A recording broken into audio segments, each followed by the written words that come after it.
بەناوی خوای گەورە سڵاوتان لێبێت بەڕێزان لە بەرنامەی ئەمڕۆ قسە لەسەر ئاستەنگەکانی بەردەم هەناردەکردنەوەی نەوتی هەرێم دەکەین. دیارە ڕاگررتی نەوتی هەرێم بەبۆری نزیک دەبێت تۆ لە 2 ساڵ لە 25 سی 2023 نەوتی هەرێم بەبۆری ڕاگیرە تاوکێسش هەناردە نەکراوەتەوە. کۆمەڵێک ئاستەنگ هەیە لە بەردەم هەناردەکردنی لەوانە داواکاری کۆمپانە نەوتەکان کە داوای شایستە دارایەکان و داوای زەمانە لە حکوومەتی عێراقی دەکەن. هەروە لە یاسای بودجەش دابڕی 400,000 بەرمیل نەوت دیاریکراوە کە داهرێم دەبێت ڕابەت ڕاستی بکە، بەڵام لەم قۆناغەدا باز لە 300,000 بەرمیل نەوت دەکرێت. قسە لەسەرەوەش دەکەین ئایا هەناردەکردنەوەی نەوت کێشە بۆ پرسی موچە دروست دەکات و ئێستا کێ لەم پەرە لە بەردەم هەناردەکردنەوەی نەوت داواکاری کۆمپانیا نەوتەکان چییە، داواکاری عێراق چییە؟ لە چەند ڕۆژی ڕابردوش کۆبوونەوەی لەناو وەزارەتی نەوتی عێراق و سامانە سوچەکانی هەرێم و کۆمپانیەکان بەرەوە چۆ، بەڵام باز لەوە دەکەیت کە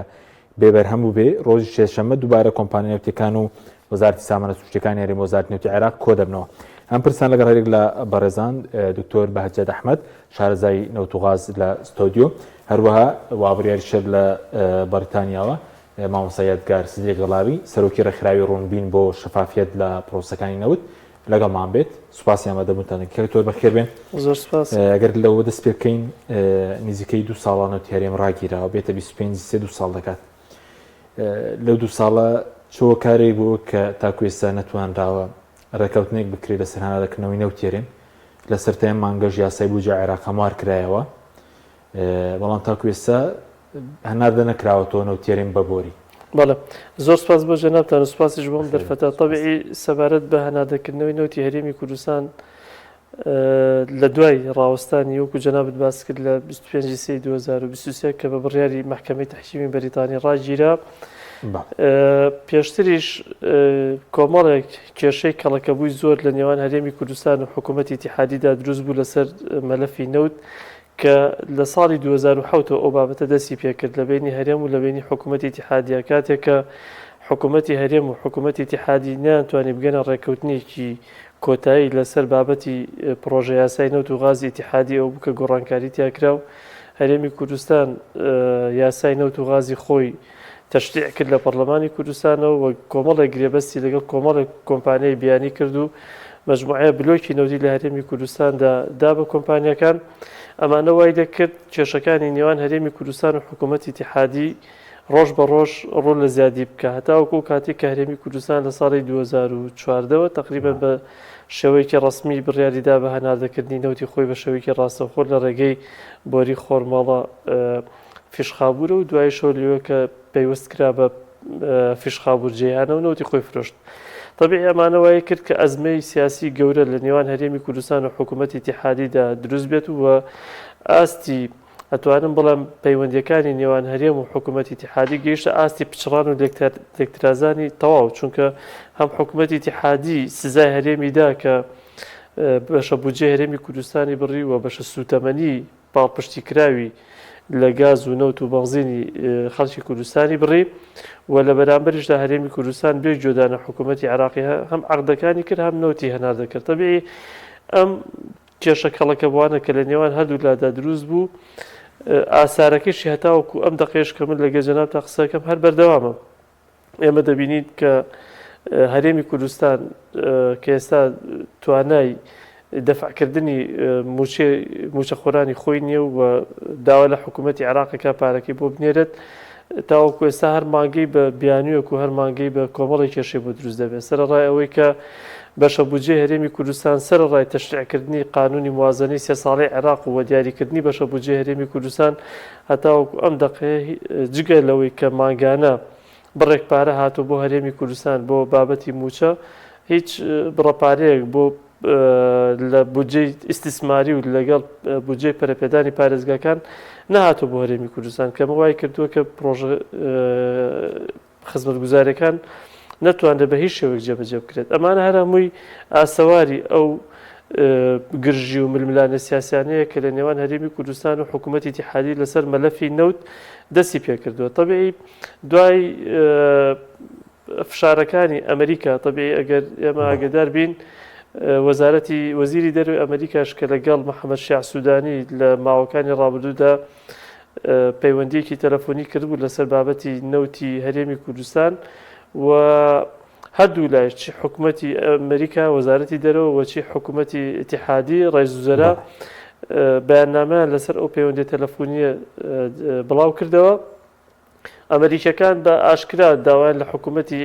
عێراق کردووە کە ئەبێت دوو شت بکات سەبارەت بە نەوتی هەرێمی کوردستان. یەکەم مافە یاسایی کۆمپانیا ئەمریکیەکان کە لە هەرێمی کوردستانە کارەکەن کە چەند کۆمپانیاکن داوایان کردو کە بێ مافە یاسایەکانیان پارێزراوە کە بریتە لە گرێبەستەکان کە هەیە لەگەڵ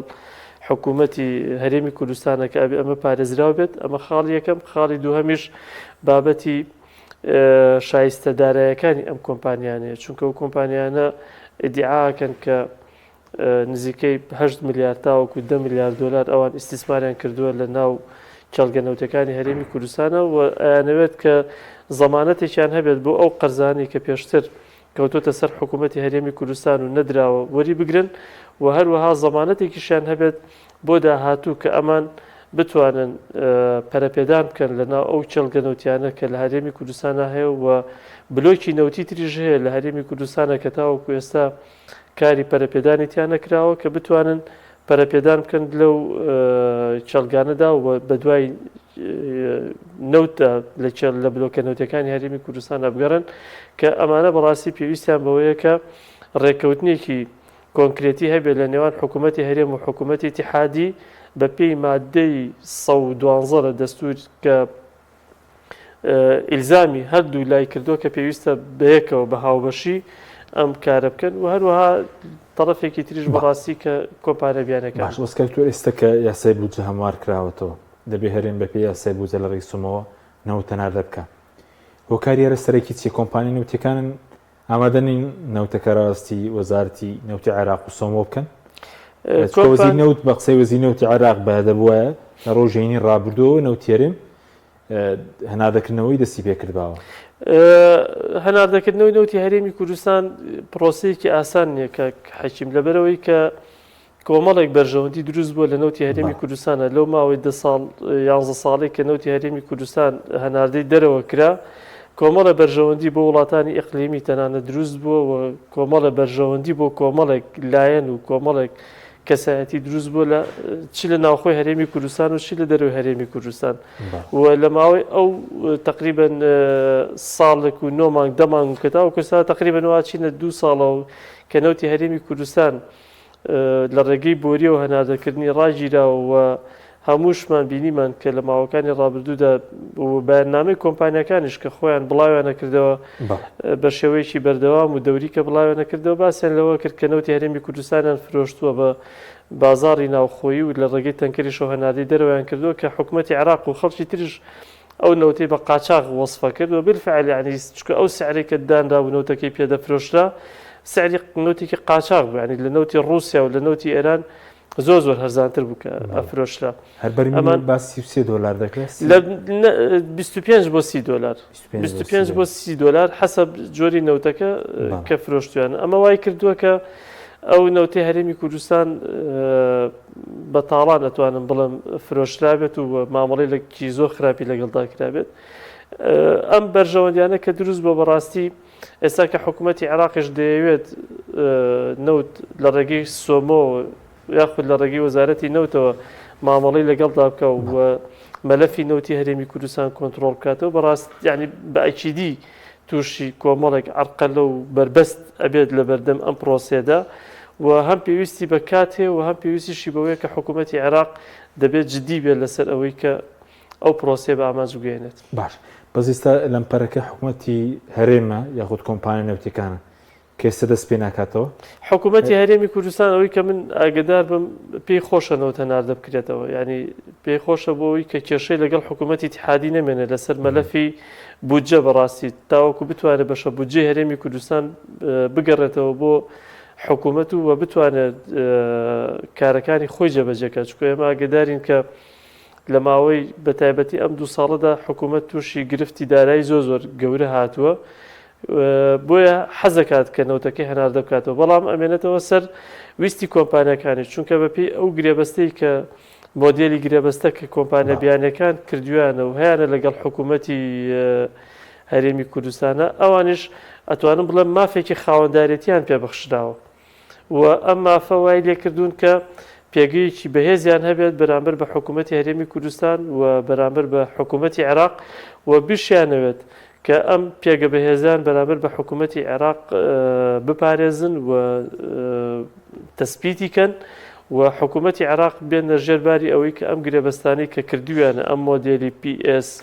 سیانەی کە لە هەرێمی کوردستانە کراوە و لە ماوەی ئەم چەند ساڵە کاری پێکراوە بتوانن ئەم مۆدێلش نەقڵ بکەن بۆ حکوومەتی عێراق و حکوومەتی عێراق بێتە ژێرباری ئەمە تاوەکو لە داهاتووە پرۆژەکانی ئەمان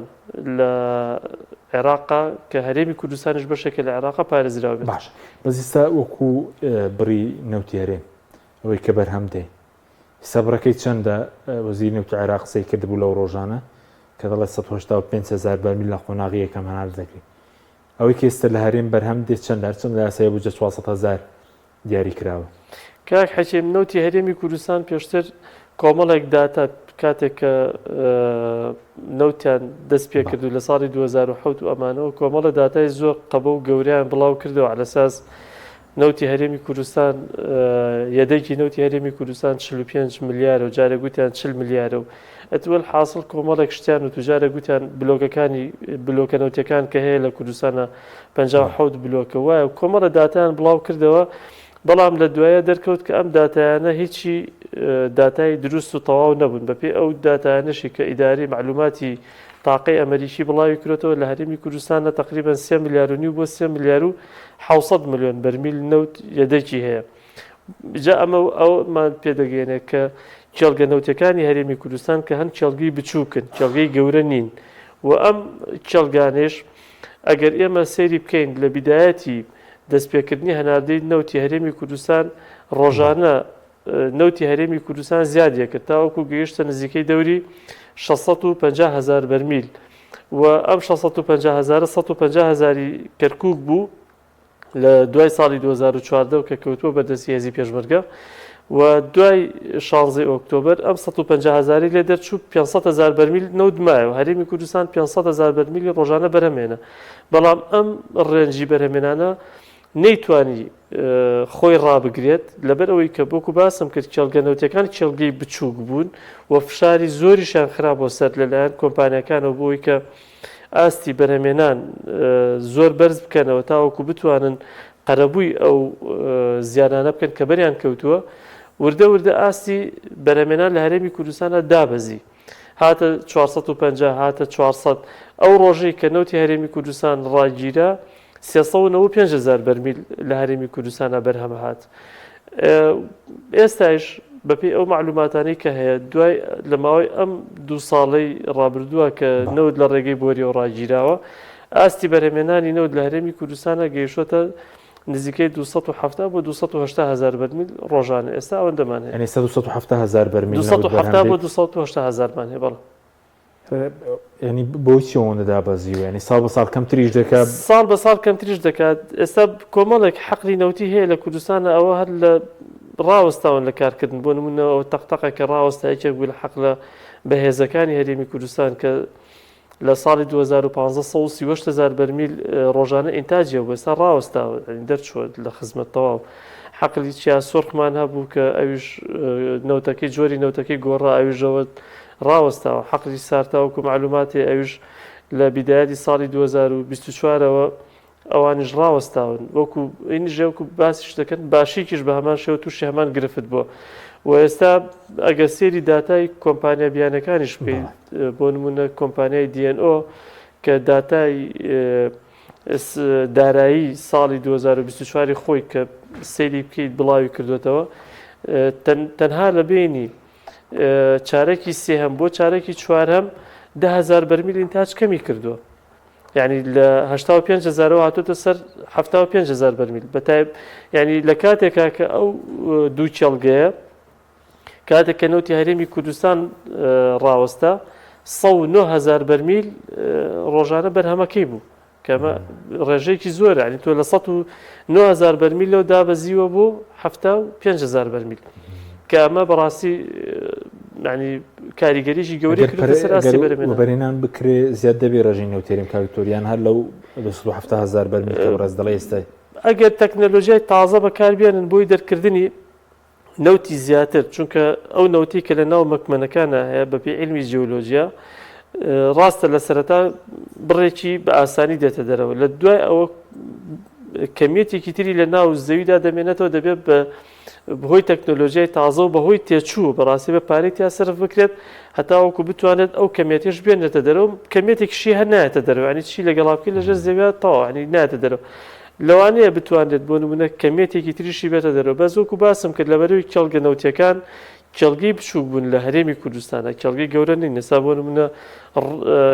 ڕومێلە بۆ نمونە لە عێراق ڕۆژانە ملیۆنێک و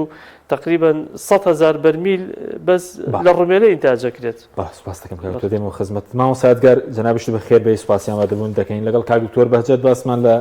کێشەی نێوان کۆمپانیای نێفتەکان و وەزارەتی نێوتی عێراق و ئاسەنگەکان کرد. دەمانەوێت سەرنجی بەڕێزی بزانین هۆکاری چکە تاکو ئێستا بڵین کێشەی کۆمپانی نێوتیانە چارەسەر نەکراوەی کە پێویستە بە شایستەی دارایی کۆمپانیەکان و سەبارەت بە قەرزەکانی ڕابردووشیان. سلااو لە جەناب کاکەکیم، سلااو لە کاک بەهجەت و بینەرات پێیان. من گوێم لە سڵۆتی خۆم بێتەوە گەرەوە چارەسەر پێمە بم. تەبیعی ئێمە چاوەڕێمانە کرد لە ماوەی 23 مانگی ڕابردووە. من وا قسە بۆ ناکرد ڕاستی زۆر یعنی نەکەر سەوتەکە ئاژاژێکی زۆریش لەگەڵایەتەوە. چاوەڕێمانە کرد لە ماوەی 23 مانگی ڕابردووە کە وەفدی هەرێمی کوردستان و حکوومەتی عێراق دانیشتنی کرد و زۆر جاریش لەگەڵ کۆمپانیا نەوتیەکانە بوو. تەنها خاڵێکیش کە لە ماوەی 23 مانگی ڕابردووە و بەدیاریکراوی لە دوای 4 2023ەوە کە سەرۆک وەزیرانی حکوومەتی هەرێمی کوردستان و سەرۆک وەزیرانی عێراق ڕێکەوتنێکیان ئیمزا کرد، تەنها خاڵێک کە مابوو ناوکۆکی بوو تێچووی نەوتی هەرێمی کوردستان بوو، واتە شایستەی کۆمپانیا نەوتەکان و گواستنەوەی نەوتی هەرێمی کوردستان. لە ماوەی 23 مانگا کە وتوێژ کراوە، یعنی تەنها خاڵێک کە مابوو ئەمە بوو. بە ئێستاش کە دیسانەوە لەو ساتانەی کە بڕیارە هەناردە دەست پێ بکاتەوە، وەزارەتی نەوت ڕایەگەیەنێ کە ئامادەن هەناردە دەست پێ بکەنەوە لە چەند کاژێرێکە و حکوومەتی هەرێمی کوردستانیش ئامادەیە. کۆمپانیا نەوتەکان ئەڵێن ئێمە ئاگاداری هیچ نین و هیچ ڕێکەوتنێ نەکراوە لەگەڵ ئێمە سەبارەت بە شایستە داراییەکانمان. پرسیارەکە ئەوەیە ئایا 23 مانگە وەفدی حکوومەتی هەرێمی کوردستان دانوستکاریان چیان کردو لە ماوەی 23 مانگا لە کاتێکە ئەزانین کە یاسای بودجە لەسەر ئەساسی ئەو توێژانە هەموار کرایەوە. ئەمە خۆی نیشانەی پرسیارێکی زۆرە، یعنی 23 مانگ کاتکوشتن زۆرە و ئەبێ پرسیاری جدی لە وەفدەکان کرێەوە دیسانەوە لەگەڵ کۆمپانیا نەوتەکان هەر لە ساڵی 2023ەوە ڕایان گەیاندووە، هەر لە دوای وەستانی هەناردە و دەستپێکردنەوەی بۆ بەکارهێنانی ناوخۆ ئەڵێن ئێمە ئەگەر شایستەکانمان زەمان نەکرێ دەست پێ ناکەینەوە. شایستەکانیشان دوو زۆر شایستن، ئەو نەوتەی کە ئێستا بەرەمێنن و ئەو قەرزانەشی کەیانە لای حکوومەت بۆ ساڵی چارەکی چوارەمی 2022 و چارەکی یەکەمی 2023 تاکو هەناردەکردن وەستاوە لای حکوومەتی هەرێمی کوردستان هەیەنە و نزیکی زیاد لە ملیۆنێک و 200 ملیارێک و 200 ملیۆن هەزار دۆلارە. لەبەرەوە ئەمە جێی پرسیارە. لە لایەکشەوە حەقی بە کۆمپانیا نەوتەکان ئەگەر گرنتیان نەبێ و بەرچاوڕوونیەکیان نەبێ لەوەی کە چۆن شایستەکانیان بگرنەوە، چونکە 2 ساڵ و نیو بە ملیارها دۆلار یاخود بە سەداها ملیۆن دۆلاریان سەرف کردووە یاخود شایستەیان بۆ کە ئەبێ وەربگیرێن، نەوتەکە فرۆشراوە، حکوومەتی هەرێمی کوردستان پارەکەی وەرگرتووە، ئەوان هیچیان دیار نییە. لەبەرەوە مافیانەیە کە یعنی تاکو بەرچاویان ڕوون نەبێ. بەڵام پرسیارە جدیەکە ئەوەیە کە بۆچی تا ئیستا نەکراوە. بینیمان لە چەند ڕۆژی ڕابردووە وەفدی قەرار بوو کە سبەینێ دانیشن، بەڵام پێشیشیان خست وە سبەینێش دانیشن، چەند دانیشتنێ کراوە لە وەزارەتی نەوتی عێراق، دیسانەوە هێشتا نەگەشتوونەتە خاڵی نهایی بۆ ڕێکەوتنەکان. ئەگەر ئیرادەی وتمان چارەسەر هەبێ ئەو خاڵانی کەماونەتەوە خاڵی زۆر عاسینین، خاڵێک نین کە کێشەی لەسەر بێ زۆر بکرێ بە کێشە. بۆچی؟ چونکە فرۆشتنی نەوت کۆمپانیەکان داوای گرێبەستی فرۆشتنی نەوت دەکەن. گرێبەستی فرۆشتنی نەوت پێشتر هەیەیان بۆ لەگەڵ حکوومەتی هەرێمی کوردستانە و حکوومەتی عێراقیش دیسان لەگەڵ کۆمپانیا نەوتەکانە گرێبەستی فرۆشتنی نەوتی هەیە. ئەم گرێبەستی فرۆشتنی نەوتە چیمان پێڵێ؟ گرێبەستی فرۆشتنی نەوت ئەوەیە کە کۆمپانیا نەوتەکان شایستەکانیان چۆن وەرەگرن، ئایا بە نەوت وەریەگرن یا بە پارە وەریەگرن، ئایا مانگانە وەریەگرن یا 3 مانگ چارێک وەریەگرن. ئەمە پێشتر حکوومەت یاریمی کوردستان 3 مانگ جارێک گرێبەستی هەبوو، دوایە گرێبەستەکەی گۆڕیوە کردوێتی بە مانگی جارێ، دوایە گەڕاوەتەوە سەر 3 مانگ جارێکە. یعنی ئەمە شتی تەکنیکین، شتێک نین کە ئەگەر ئیرادەی دەستپێکردنەوە هەبێت و هەر سێلایەنەکە بیانەوێ هەناردە دەست پێ بکەنەوە، ئەم کێشانە ئەکرێ ئاسان چارەسەر بکرێ. بەڵام ئەوەی کە بیستمان و لە هەندێک دەستگای ڕاگەیاندنەوە ئەمڕۆ ڕاگەیاندرا کە کۆمپانیا نەوتەکان داوای پارەی پێشەکیان کردو بۆ ئەو نەوتەی کە لیان وەگرێ. ئەمەیان بەڕاستی جێی پێکەنینە، چونکە لۆجیکی تیانە. ڕاستە کۆمپانیا نەوتەکان لە ماوەی 23 مانگی ڕابردووە کە نەوتیان بەرەمێناوە لە هەرێمی کوردستان خۆیان پێشەکی پارەیان وەرگتووە. ئەمە بارودۆخێکی باڵێن نەئاسایی بووە، ئیسیسنا بووە، پەیوەست بۆ بارودۆخەی کە هەرێمی کوردستان تایەتی کە کۆمپانیاکان نەیانەتوانین نەوت ڕاستەوخۆ هەناردە بکەن و حکوومەتی هەرێمی کوردستانیش نەیەتوانێت نەوت هەناردە بکە بۆ ئەوەی بتوانن لە جوڵا بن و داهاتێکیان دەستکەوێت لەگەڵ ئەو تێبینێ زۆرانی کە هەیە لەسەری کە نەوتیان بە چەند فرۆشتە و چۆن فرۆشتاوە لە هەرێمی کوردستان. بەڵام من بارودۆخێکی زۆر تایبەت بووە، ناکرێەوە بە هیچ شێوەیەکیش باوەڕ ناکەم حکوومەتی فدرال بچێتە ژێر ئەو بارەوە. لە باشترین حاڵەتە من دوێنێک نووسیم کە حکوومەتی فدرال بڵێ ئێمە وەکو چۆن مامەڵاکەین لەگەڵ کۆمپانیا نەوتەکانی کە خۆمان مامەڵیان لەگەڵاکەین، چ لە بیپیە، چ لە شفرۆنە، چ لە کۆمپانیەکانی تری نێودەوڵەتیە، لوکۆیلا، هەر کە کۆمپانیایەکی ترە بە هەمان ئالێت و بە هەمان ڕێگە توانین ڕێکەوتن بکەین لەگەڵەوە و ڕێکەوتنی نووسرا و اعتیادی عەقدی کڕێن بە تەکید عەقدە و ئیمزا کرێەوە چاوەڕێ کرێ کە ئەمە بکرێ. بەڵام داوای پارەی پێشەکی بکەیت و هەڵگرتنیشی بۆ ئەم کاتە، یعنی دوای 23 مانگ، ئەمانە هەمووی جێی پرسیارن بەڕاستی و پێویستەکە وەفدی دانوستانکاری حکوومەتی هەرێمی کوردستان ڕوونکردنەوە بە بۆچی تا ئێستا کۆمپانیا نەوتیەکان بەو شێوەی کە ئێستا لەم 1-2 ڕۆژە بەشداریان پێکرێ بۆچی لە ڕابردووەوە بەشداریان پێ نەکراوە کە لایەکی سەرەکی کێشەکان و ئەو لایەن کە وتویانە و هەمیشە ڕایان گەیاندووە کە ئەگەر شایستەکانمان زەمان نەکرێ هەناردە دەست پێ ناکەنەوە. خاڵێکی تر سەبارەت بە شایستەکانی ڕابردوویان لە یاسای بودجا دیاری کردووە کە لە مادەی 12 خاڵی یەکەمە باسی ئەوەکە کە ئەو شایستانەی کە لە نێوان حکوومەتی هەرێمی کوردستان و حکوومەتی فدراڵا هەیە هەر لە ساڵی 2004ەوە تاکو ساڵی 2022 ئەبێ لەلایەن با بڵێن لیژنەی دەستپاکی ئەگەر هەڵە نەبم ئەگەر با بڵێن چاودێری دارایی بگورە چاودێری دارایی حکوومەتی فدراڵ بە تەنسیق لەگەڵ چاودێری حکوومەتی هەرێمی کوردستانە ئەبێ ئەو مەسەلانە یەکلایی بکرێتەوە کە کێ حەقێکەوێ بەلای کێوە کەواتە شایستە داراییەکان یاخود قەرزەکانی حکوومەتی کۆمپانیا نەوتەکان ئەچێتە ئەو زمنی ئەو مادەیەوە ئەبێ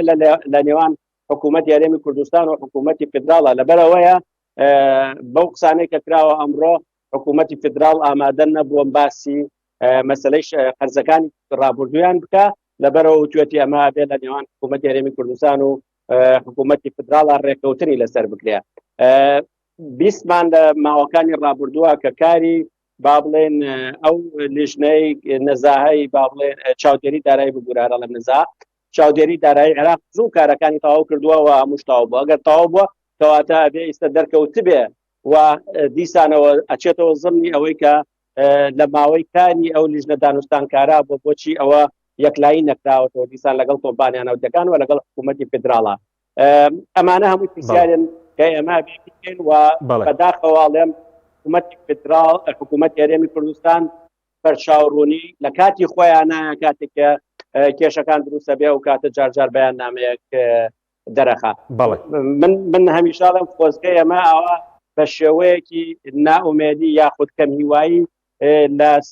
لە مەسەلەکە و سەکتەری نەوتی هەرێمی کوردستانمان نەڕوانایە، بەڵام بەداخەوە حکوومەتی هەرێمی کوردستان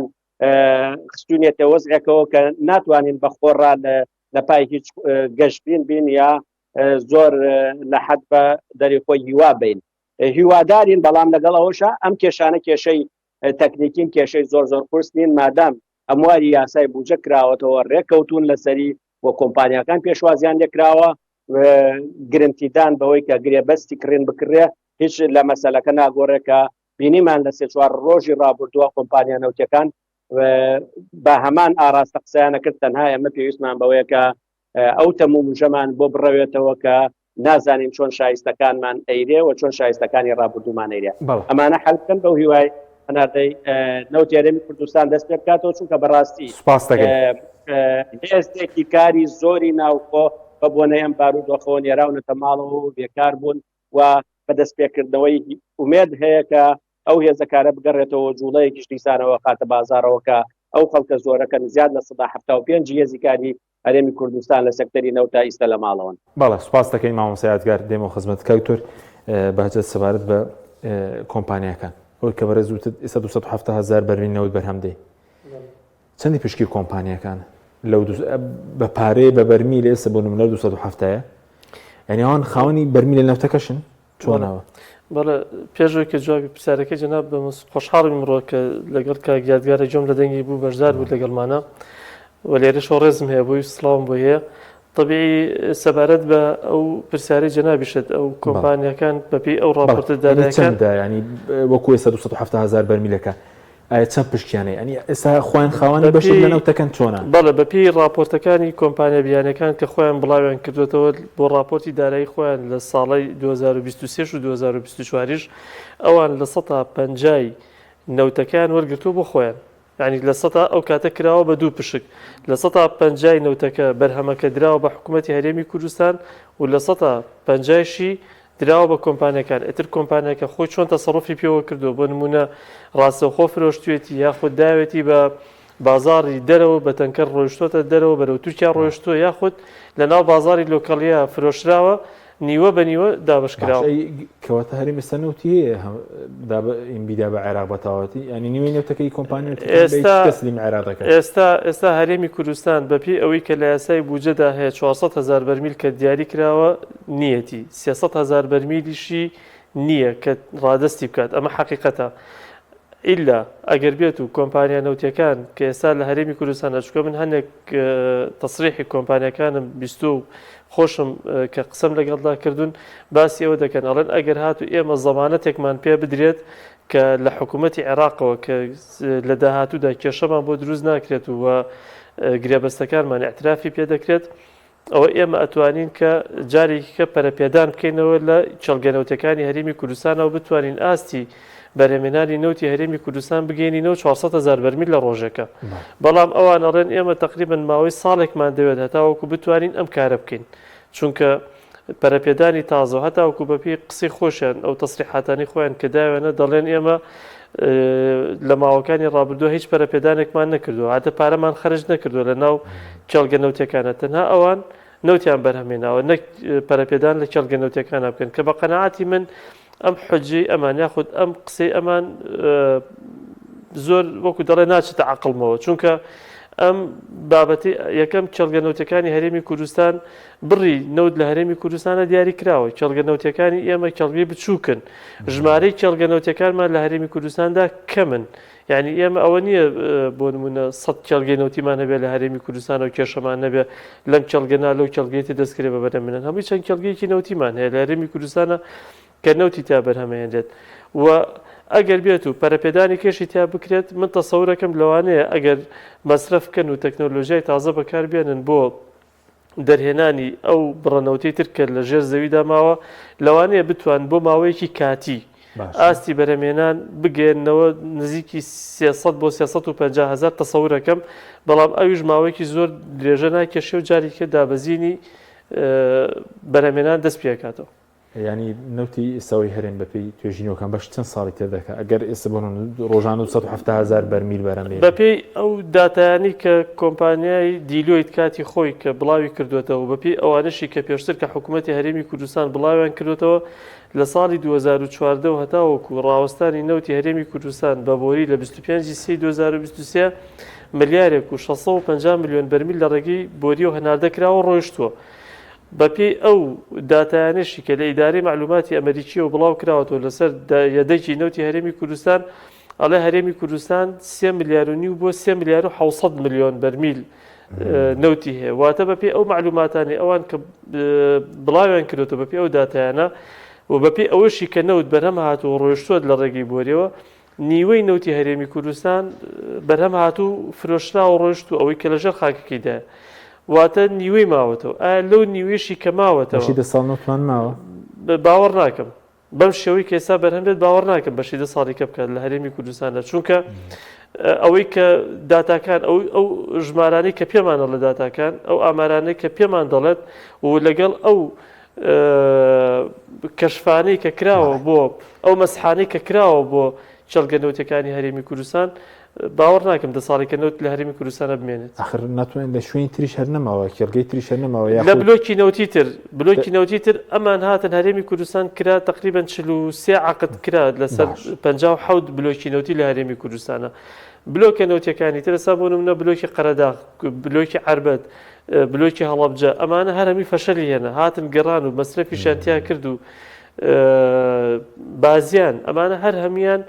بلۆکی نەوتی بوون هەمووی فەشەلی هێنا یعنی جارێکە کۆمپانیایەکی تر نایە ڕیسک بۆ بکاتەوە بگەڕێتەوە بە دوای ئەو بلۆکە نەوتیانە و پارەی تا سەرف بکاتەوە سوپاس دەکەم مام ساعتگەر بێمە خزمەت بەڕێز چەند پرسیارێک تر بە کورتی چووکە کاتشمان زۆر نەماوە ئەگەر کۆمپانیا نەوتیەکان ئامادە نەبن نەوت تەسلیم بکەن چی ڕوودەدا؟ سیارەکە لە منە چووکە سەوتت قەتع بووم بەڵێ سەرەتا یەک تێبینی بچووک لەسەر ئاستی بەرهەمی هەرێمی کوردستان ئێستا من وازانم ئاستی نەوتی هەرێمی کوردستان لە 300 زیاترە نزیکی 310 بۆ 320 دەبێ و راپۆرتێکی ساڵی 2024 مان بە تەفسیل کێڵگە بە کێڵگە مانگ بە پێشنیارێکیشم کرد بۆ حکوومەتی هەرێمی کوردستان لە ماوەی چەند ڕۆژی ڕابردووە ئەگەر کۆمپانیا نەوتیەکانی ئەپیکتۆر رازی نین بەوەی کە هەناردە دەست پێ بکەنەوە لە ئێستادا تاکو کێشەکانیان چارەسەرەکەنەوە کوباتاتایی بە ماوەکی کاتی کەواتە کێڵگەی قورمەڵە لە بەردەستی هەرێمی کوردستانایە و کێڵگەی هەولێریش ئەوانە لە دەرەوەی ئەپیکتۆرن کە ئەمڕۆ ڕایانگەیان 8 کۆمپانیای ئەپیکتۆر ئامادە نەبوون کە یەکسەری هەناردە دەست پێ بکەنەوە بەڵام دوو کۆمپانیای تر ئامادە بوون ئەو دوو کۆمپانیای تریش بەڕای من کۆمپانیای کار و کۆمپانیای زیگە کە لە کێڵگەی هەولێرێکن ئەمانە بەیەکەوە نزیکی 140 بۆ 150,000 بەرمیل ئینتاجیانەیە حکوومەتی هەرێمی کوردستان بۆی لەو کێشەیە دەرچێەوە دەست بکاتەوە بە هەناردە بە شێوەیەکی کاتی تا ئەو مەسەلانەیەک لای یەکێتەوە توانێت دەست پێ بکات وایە بە تەدریج جیابکرێتەوە ئەو نەوتەی کۆمپانیا نەوتیەکان دیسانەوە لە ناوخوا بەکاربێنێ ئەگەر کۆمپانیا نەوتیەکان ئامادە نەبن بەرهەم هەناردە دەست پێ بکەنەوە هەناردە دەست پێ ناکاتەوە تا ئەو کاتەی ڕازیانەکەن بەوەی کە چۆن دەست پێ بکاتەوە چونکە کۆمپانیا نەوتیەکان گرێبەستێکیانەیە لەگەڵ حکوومەتی هەرێمی کوردستانە بەپێی گرێبەستەکە ئەگەر کێشەیەکیان لە بینە هەبوو ئەبێت چارەسەریکەن بە وتوێش و ئێستا لەو مەرحەلاین کە بە وتوێش چارەسەریکەین هەرچەند زۆر درێژەی کێشە ئەو وەختە خوا نەخواستا ئەگەر نەکەوتنە ڕێککەوتن چەند جارێکیش کۆمپانیا نەوتیەکان ئاماژەیان پێکردەوە لە 1-2 ڕۆژی ڕابردوو شاوتەبێژەکان ئامادەی پێکرد کە ئەم گرێبەستانە بە پشتبەست بە یاسای بەریتا ئینگلیزی نووسراوە و ئەو پشتگیریەتی و لە کاتی بوونی کێشەیەک شادیسانەوە دادگای نێوپژیوانی لەندەن کێشەکان حەلەکە ئیشەڵا ناگەینەوە چونکە شتە ئەساسیەکان حەل کراوە تەنها ماوەتەوە بەوەی کە ئەزمەی متمانە هەیە لە نێوان هەر سێلایەنەکە هەرێمی کوردستان چ کۆمپانیا نەوتیەکان چ حکوومەتی فیدراڵی کاتێککە نیەت پاکی هەبێ ئەتوانێ بەسەر ئەمانە زاڵکەین بەڵام خاڵەکە لە هەمووی زۆر زۆر گرنگە بەلای منەوە ئەم ڕێکەوتنە لە مەحەکایە ئیسا چونکە